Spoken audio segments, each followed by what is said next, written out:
Greetings from the far side of the wormhole nexus, and welcome to the Vorcast, a podcast about Lois McMaster Bujold's Vorkosigan Saga. My name is Daniel Galsworth, and I would like to welcome you all back to episode 6, where we'll be continuing going through the second story in the eternal chronological order of the series, Falling Free.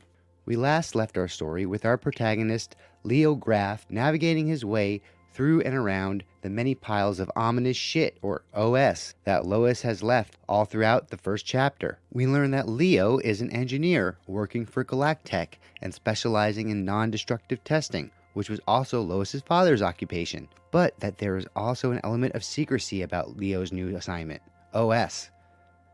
Leo's new boss, Bruce Van Atta, turns out to be a deeply self-interested and dangerously ambitious former student of Leo's, one who has mistaken Leo's past attempt of getting rid of him through, in quotes, promotion, as an act of genuine recognition and implicit approval of Van Atta's behavior and performance as a student, OS.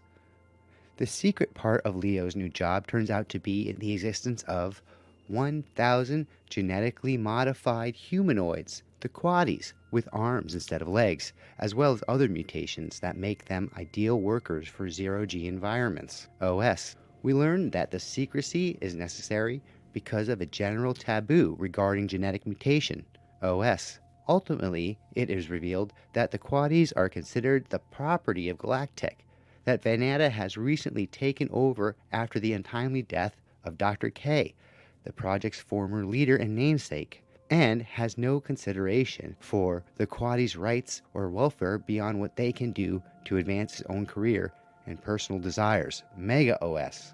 All this OS is dropped right in front of a bewildered Leo, who has been told that his role in the K project will be to teach the Quaddies non-destructive testing as part of their training. We are introduced to 4 Quaddies: Tony, his mate Claire, their baby Andy, the first Quaddie born naturally, in quotes, and not from a uterine replicator, and their friend Silver. Lois gives us some not-so-subtle hints that Van Atta has a sexual relationship with Silver, OS. It's pretty much all bad news for the Quaddies from the start, so I'd like to restate the point I made in the last episode, that the revelation of the plight of the Quaddies is not the point of this story. Almost all of the moral and ethical problems surrounding create a race of, quotes, super workers, and the inevitable exploitation and abuse that result are laid out plainly in the first chapter. Lois knows that it would be boring to debate the right of man to play God or some other cliche theme of the genre. It should be very obvious to any reader that the Quaddie situation is very bad, and any character that isn't aware or emotionally intelligent enough to figure that out on their own is either being willfully ignorant and therefore villainous, or is just too stupid to understand the problem and would therefore be uninteresting and frustrating to read about. And that's what makes Lois so great, because her characters aren't willfully ignorant or stupid, so they become more realized and three-dimensional through the way each of them rationalizes their own participation in something so obviously wrong and doomed to tragic failure. It's in the midst of this moral struggle that we find Leo Graff at the beginning of chapter 2. Quote, "A good night's sleep in free fall had already improved his tone of mind vastly over yesterday, after Van Atta's, Leo could only dub it, disorientation tour." End quote. Leo's description of the events in the first chapter as a disorientation tour really sums up its literary function, but it also is another in a string of subtle indications that Leo is not totally on board with the way things are set up at the K project. However, we still don't know to what degree his reservations will affect his behavior. Will he go along to get along, or will he do what's right? Leo goes to a viewport, and through a televiewer, which is some kind of digital telescope, observes the economy of the planet of Rodeo. We get a little bit of lore about Earth's history, as well as the first mention in the series of a very important piece of future tech. Quote, "He adjusted the televiewer for a close-up. A Galactech shuttle was bringing up one of the giant cargo pods, refined petrochemicals or bulk plastics bound for petrochemical depleted Earth, perhaps. 2 or 3 little manned pushers were already starting to bundle the pods, to be locked together and attached to one of the big orbit-breaking thruster units. Once grouped and attached to their thruster, the pod would be aimed towards the distant wormhole exit point that gave access to rodeo local space. Velocity and direction imparted, the thruster would detach and return to rodeo orbit for the next load. The unmanned pod bundle would continue on its slow, cheap way to its target, one in a long train stretching from rodeo to the anomaly in space that was the jump point. Once there, the cargo pods would be captured and decelerated by a similar thruster and positioned for the jump. Then the super jumpers would take over, cargo carriers as specially designed as the thrusters for their task. The monster cargo jumpers were hardly more than a pair of Necklin field generator rods in their protective housings so positioned as to be fit around a constellation of pod bundles, a bracketing pair of normal space thruster arms, and a small control chamber for the jump pilot and his neurological headset. Leo grinned and considered the train of wealth gliding through space. No doubt about it, the K habitat, fascinating as it was just the tail of the dog to the whole of Galactech's rodeo operations. End quote. So here we get our first description of the Necklin rod. From the Vorkosigan Saga Concordance, quote, Necklin field generator rod. The system that generates the warp field used for wormhole jumps. The two rods are placed opposite each other on the side of the ship. The rods generate the field that twists the spacecraft through the wormhole, also known as 5-space. At the end of each rod is a vortex mirror that helps stabilize and guide the field. The rods and their associated vortex mirror are inside a protective hull structure, often as separated cylinders, as an integrated part of the ship's fuselage. End quote. We also get to see that Lois has continued the theme of the neurological integration of future tech with her mention of the jump pilot's neurological headset. Continuing from Falling Free, quote, each jump pilot neurologically wired to his ship to navigate the wavering realities of wormhole space. And later, jumps were more wearing on pilots than Null G was. The pilots of the fast passenger ships, like the one Leo had ridden in on yesterday, called the super jumper pilots puddle jumpers and merry-go-round riders. The cargo pilots just called the passenger pilots snobs. End quote. Lois's previous description of the procedures for moving cargo to and from a planet and a jump point seems so natural in the context of the story at this point and interesting in a world-building sense that in no way does it seem like she is giving us information that may be important later in the story. I also really appreciate Lois's grasp of the conservation of momentum, something anybody writing a story focusing on life in zero-G would need to deeply understand. What is cool and important from an engineering standpoint is how Lois communicates these concepts through their everyday application. She goes out of her way to use the word cheap when describing the transit of the cargo pods from Rodeo's orbit to the jump point, because in a friction-free environment like space, an object in motion will stay in motion, meaning that once the cargo pods are accelerated to the desired velocity by the thrusters, they will maintain that speed. Compare this to driving a car. You can get the car up to 65 miles an hour, but as soon as you stop putting energy into that system via the gas pedal, you will start to slow. In fact, in a zero-G vacuum, you will need to add energy to slow down. Or technically, you need to accelerate in the opposite direction of travel in order to slow down. Thus the existence of the thrusters near the jump point that catch the cargo pods and slow them down. Leo's musings about Galactech's train of wealth are interrupted as Dr. Sandra Ye enters the viewport area and introduces herself as the head of the Psychology and Training Department.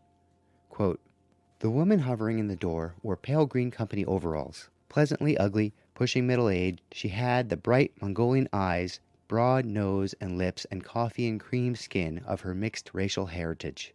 She pushed herself through the aperture with a concise, relaxed movement of one accustomed to free fall. End quote. Offhandedly, Leo suggests to Dr. Ye that the Quadis would be well suited to working on those cargo ships, and Dr. Ye informs him that they have been doing that job already for over a year.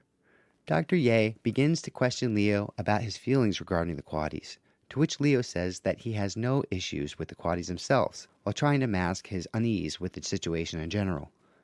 And then we get our final piece of OS. The first indication of this comes when Dr. Ye describes the Quadis as, quote, quite literally good children, end quote. Her first crime is using the word literally as its antonym, since we already met some quaddies that have had children of their own, and since we've seen many of them working, ideally another activity children don't do. Also, we know Dr. Ye is deeply involved in and even controls aspects of their sexual reproduction. We know that she can't think they are literally children, but poor grammar aside, the fact that she has the quaddies framed in such a way in her mind so strongly that she believes it's the literal truth is her second and major crime, and it reeks of OS. The smell gets worse as Dr. Ye begins to explain the project's policy of information censorship. Quote, "Technical information doesn't concern me. What we've been having a problem with lately is, fiction." Leo raised an eyebrow and grinned. "Pornography? I'm not sure I'd worry about that. When I was a kid, we passed around, no, not pornography. I'm not sure the quaddies would understand about pornography anyway. Sexuality is an open topic here, part of their social training, biology. I'm far more concerned about fiction that clothes false or dangerous values in attractive colors or biased histories." Leo wrinkled his forehead, increasingly dismayed. "Have you taught these kids any history, or let them have stories?" "Of course we have. The quaddies are well supplied with both. It's simply a matter of the correct emphasis." End quote. Before breaking down this quote, I'd just like to say that I love how Leo was about to go into a personal story about his own pornography use as a teen with his supervisor. For some reason, this strikes me as very funny and endearing. I can imagine him following that topic of conversation could only lead to very awkward territory. I know I've definitely been in situations where my internal voice has been shouting to my mouth, "Stop talking!" From this glimpse into Dr. Ye's censorship policies, the final piece of OS is established. So many different nightmare scenarios have come together to create this situation. Genetically engineered superworkers, a secret and incredibly isolated location, total control of all information, and total reproductive control, and of course, sexual abuse. It's interesting that the reveal of this final piece of OS comes in the beginning of the second chapter, when it might have been better to include all of the OS together in the first chapter. From Leo's skin-crawling reaction to the censorship, I think his ambiguity regarding the morality of the K project has started to shift and settle into a quiet reluctance. After their initial meeting, Leo and Dr. Ye make a visit to the crèche, which is a French word with a similar meaning to nursery or daycare. Dr. Ye observes Leo with approval as the young 5-year-old quaddies gather around him and interact with him. Quote, "But at the end of the tour, she studied him with a little smile quirking her mouth. 'Mr. Graff, you're still disturbed. You sure you're not harboring just a little of the old Frankenstein complex about all this? It's all right to admit it to me. In fact, I want you to talk about it.'" End quote. Once again, Lois shows her maturity as a writer by explicitly addressing the Frankenstein trope. And even better, she uses the cliché to help tell her own story, because Dr. Ye's guess that the thing disturbing Leo is some kind of existential problem with the quaddies themselves shows her projecting her own attitude. It's an incredible character development tool. And of course, the quaddies' existence isn't what's bothering Leo, it's how they are being treated. Dr. Ye is certainly being painted with a similar villainous brush as Van Atta. But after Leo voices his concern that all this insulation from the outside world might make the quaddies easily victimized, which is exactly what it's doing and what it's for, Dr. Ye does have a semi-redeeming moment when she replies, quote, "She took a deep breath and lowered her voice. Her smile had become fixed. 'Let me set you straight, Mr. Graff. I did not invent the quaddies. I was assigned here 6 years ago. It's the galactic specs that call for maximum socialization, but I did inherit them, and I care about them. And it's not your job or your business to understand their legal status, but it concerns me greatly. Their safety lies in their socialization.'" End quote. So let me add galaxy-wide social stigmatization to the OS list. Dr. Ye goes on to further explain the possible complications that would arise if public opinion turned against the K project and the possible dark fate that would mean for the quaddies. Greetings, fellow Vorkies. If you'd like to get in contact with me, you can send me an email at thevorcastpodcast@gmail.com. You can also contact me on the Vorcast Instagram page and the Vorcast Reddit page. The Vorcast is available on most podcast platforms and even on YouTube. So go check it out, and please like, follow, and subscribe, and rate the Vorcast on whatever podcast platform you listen to. Thanks, and always remember, forward momentum. The next section of this chapter is what really brings the story together, because we get to see what the qualities are like when they're unobserved.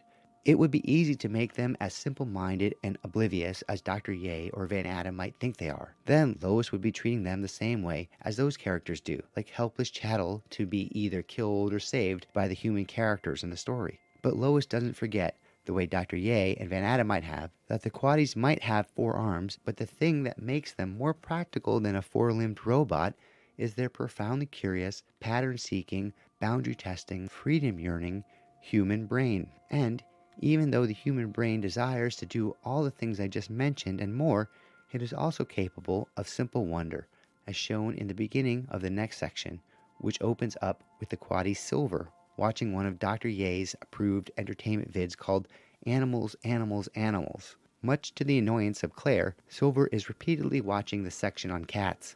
The description in the section is from Silver's perspective, and Lois immediately uses this opportunity to begin to flesh out how a human brain would perceive the world from inside a space-borne body.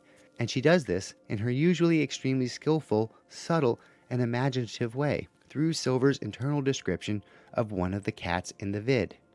Quote, "The creature was crouched, lapping milk from a bowl stuck to its floor by downside gravity. The little white droplets flying off its pink tongue arced back into the dish as though magnetized." End quote. In the same way that Lois integrated the various strange and counterintuitive practicalities of a downsider existing in 0G into the narrative of her story, so she is able to translate how strange the opposite perspective would be from somebody who had been born in 0G.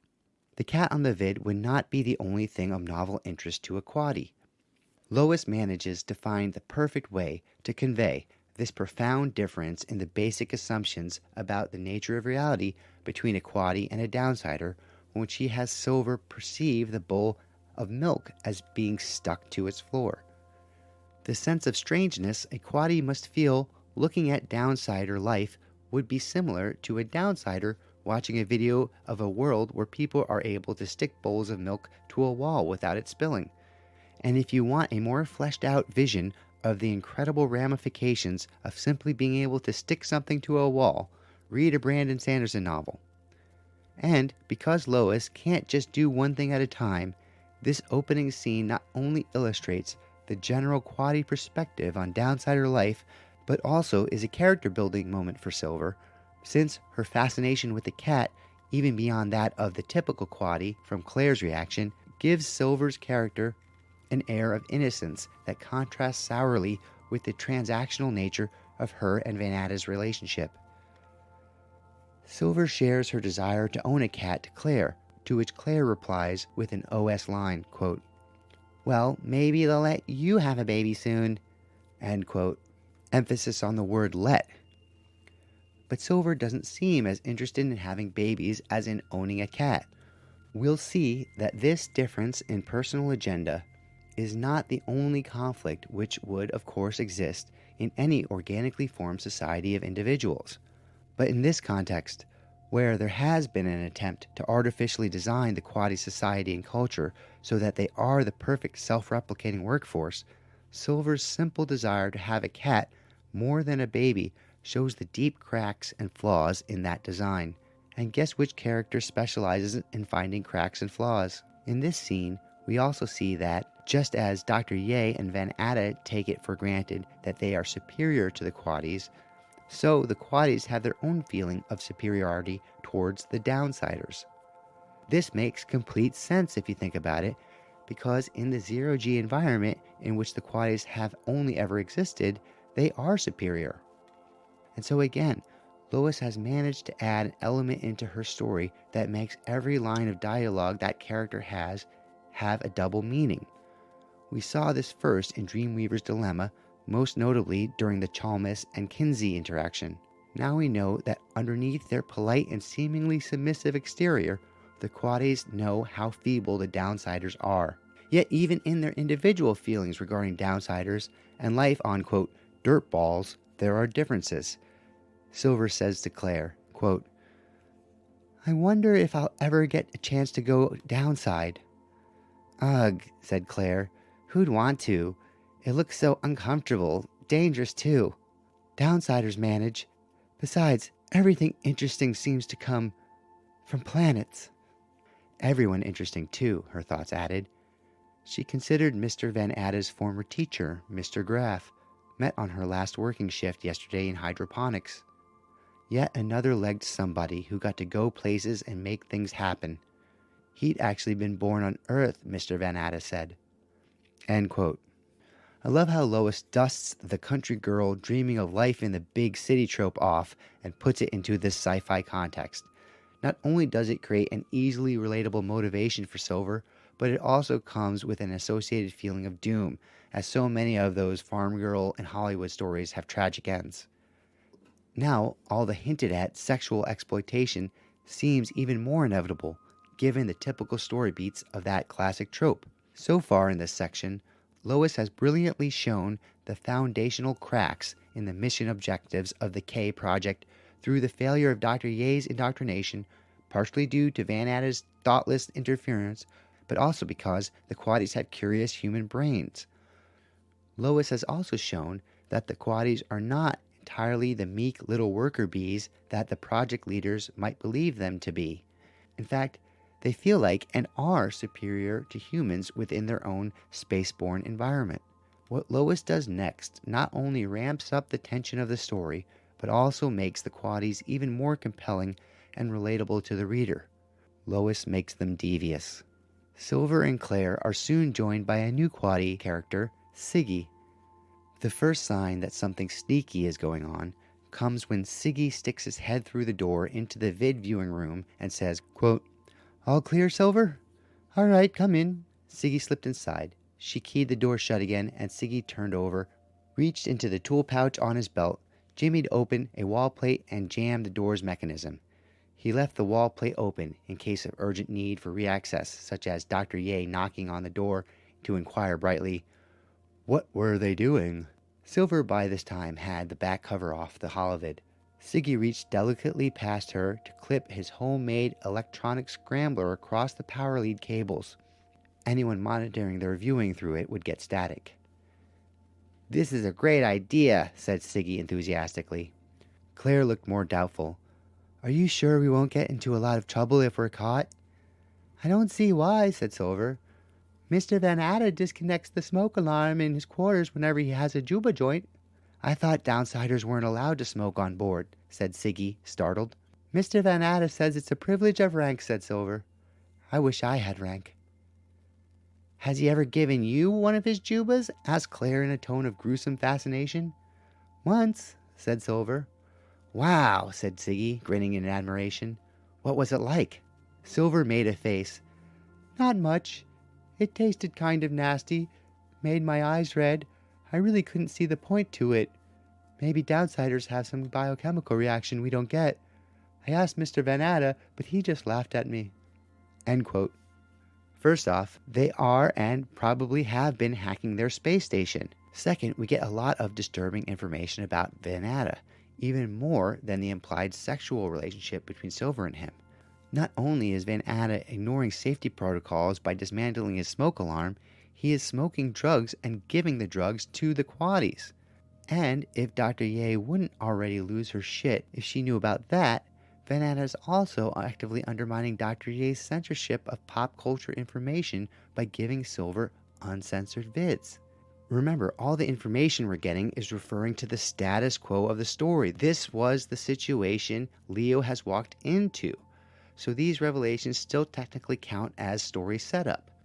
I really would like to say that this reveal about Van Atta and all of the implications it would mean about the sanity of a man who could, on one hand, be so outwardly ambitious, and on the other, be so willing to undermine his own success through his own self-interested behavior is the lowest depth of his depravity.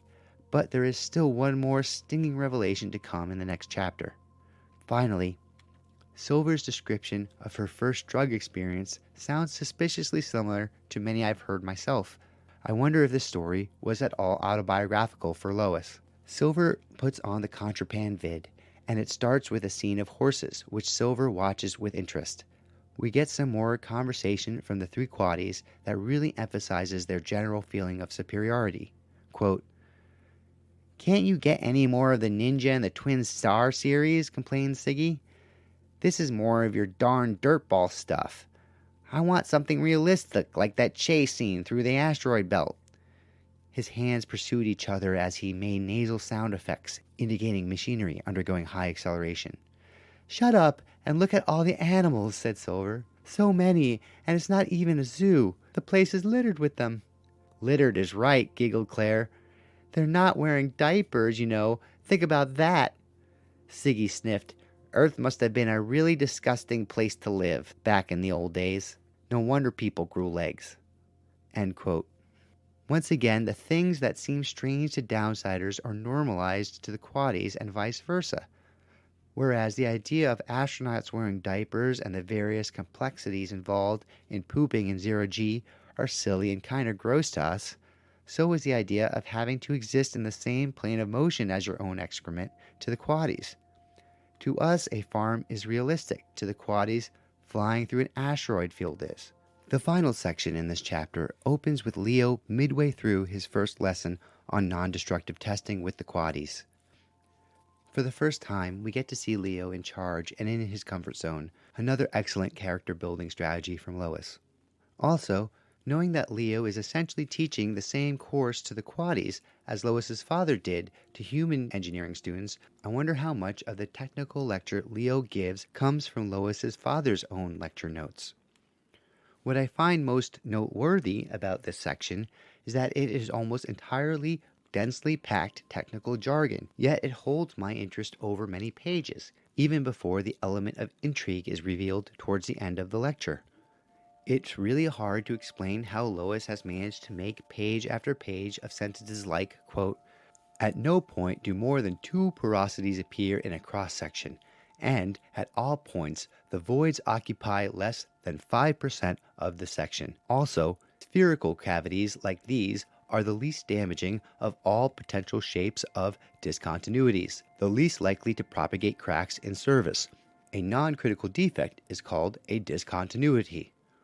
Or, when I add that this weld was in a fairly low pressure liquid storage tank, and not, for example, in a thruster propulsion chamber with its massively greater stresses, the slipperiness of this definition becomes clearer. Or, these 2 porosities plus this lamination all in this same plane. You can see the fatal crack started to propagate already on this rotation. End quote. It goes page after page like that. When reading this section, I followed the lecture as closely as the quaddies because I have a personal interest in this kind of thing as an engineer myself. But what would make this section interesting for most other people? For a while, I had a hard time figuring it out, but I think I found an answer. What is Lois doing in this section? She's showing Leo in his comfort zone for the first time in the story, as I've mentioned, character building for Leo. She shows interactions between Leo and the quaddies in his class, great relationship building and bonding moments between Leo and the quaddies. I forgot to mention this already, but Dr. Ye is also in the class observing Leo, so we get the tension between the slightly anti-galactic tones of Leo's lecture and Dr. Ye's stated intention of towing the company line in the name of the quaddies' long-term safety. Again, a great relationship building moment between Leo and Dr. Ye, but in a more confrontational and adversarial direction. But what really makes this section work is some kind of magic that Lois can summon by combining these elements and others to create a simply and utterly charming and pleasurable reading experience. For example, as Leo is lecturing, he asks the quaddies to gather around the holographic viewer, a pretty routine request for a teacher. But given the demands of zero-G, we get some really classic Bujold moments written in Lois's once again utterly charming description. Quote, The quaddies arrange themselves around the display in a spherical shell of attentiveness, automatically extending helping hands to neighbors to absorb and trade momentum so that all achieved a tolerable hover. End quote. I mean, how can you not love the phrase spherical shell of attentiveness? And besides that, Lois's efficiency of description is incredible. The complex series of movements the quaddies must perform to form the equally complex shape made of interconnected bodies is so clear in my mind's eye, yet Lois communicated this scene of 3D gymnastics with only the single sentence I just quoted. And not only does the sentence describe the behavior, but it tells a story of how intuitively the quaddies work together, projecting a sense of unity and harmony that contrasts perfectly with the two human characters in the room, as well as the story of the lecture itself. Observe the plans within plans within plans, as Baron Harkonnen would say. The lecture continues as various microscopic images of welds are displayed to the quaddies. Leo asks the class a question and, quote, he almost added, "Raise your hand," before realizing what a particularly unintelligible directive that was here. Several of the red-clad students solved the dilemma for him by crossing their upper arms formally across their chests instead. Looking properly hesitant, Leo nodded towards Tony. End quote. Such attention to detail from Lois. Just the amount of creativity on display here. The lecture goes on for a few pages as Leo shows the quaddies two separate scans of the same weld in order to make the point that some flaws show up on one type of scan but not on the other. Pretty bland stuff on the surface, but Lois makes it great. The next part of the lecture deals with a slightly more intriguing topic, and it is also the part of this section that has the most influence on the plot. Additionally, it may also be a section that closely resembles something Lois's father may have taught, since he was very involved in thinking about the larger ethical implications of non-destructive testing.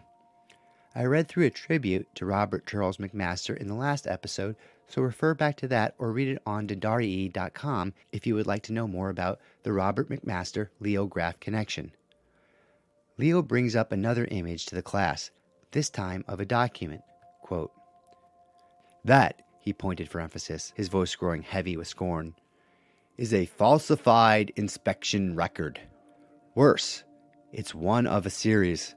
A certain subcontractor of Galactech supplying thruster propulsion chambers for jump ships found its profit margin endangered by a high volume of its work being rejected after it had been placed into the system. So, instead of tearing the work apart and doing it over right, they chose to lean on the quality control inspectors. We will never know for certain if the chief inspector refused a bribe or not, because he wasn't around to tell us. He was found accidentally very dead due to an apparent power suit malfunction, attributed to his own errors made when attempting to don it while drunk.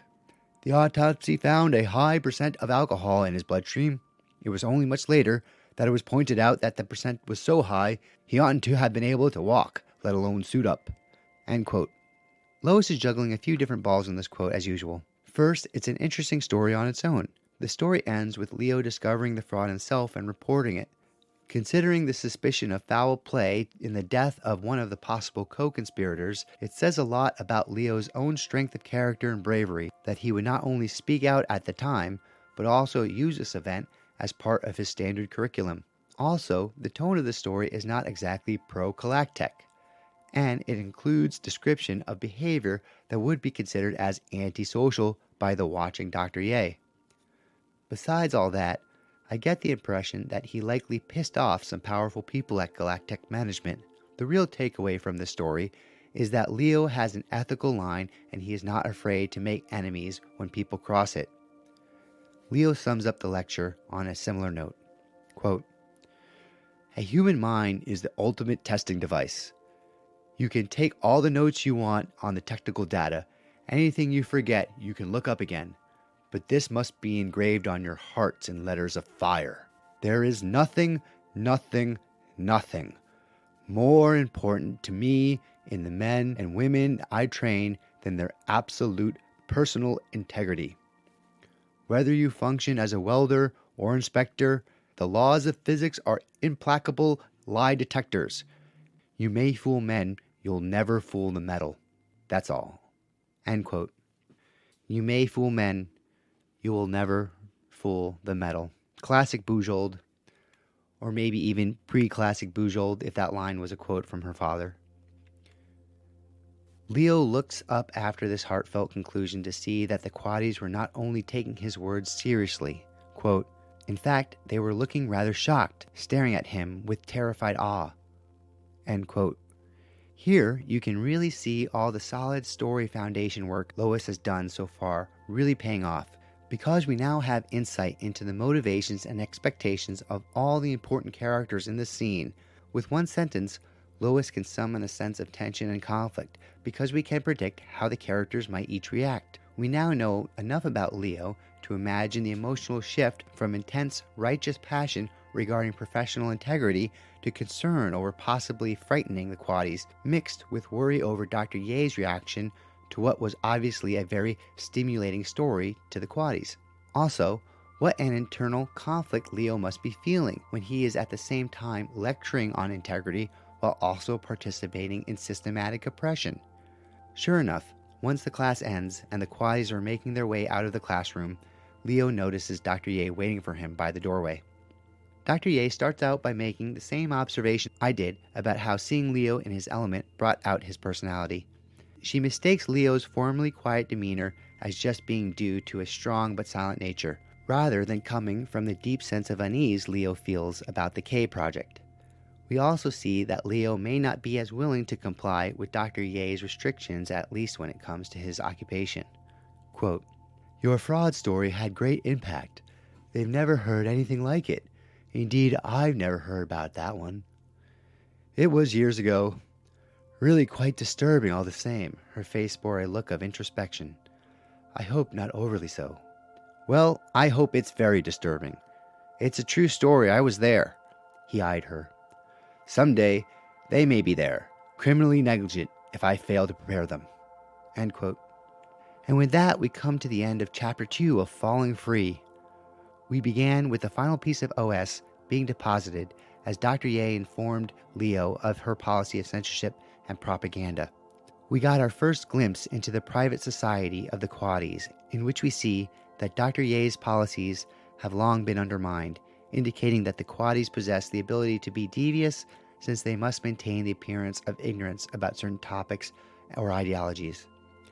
We hear that the Quaddies have a semi-justified sense of superiority over the downsiders, and that even this opinion is not entirely shared among them, since Silver at least has developed a romanticized notion of downsider life.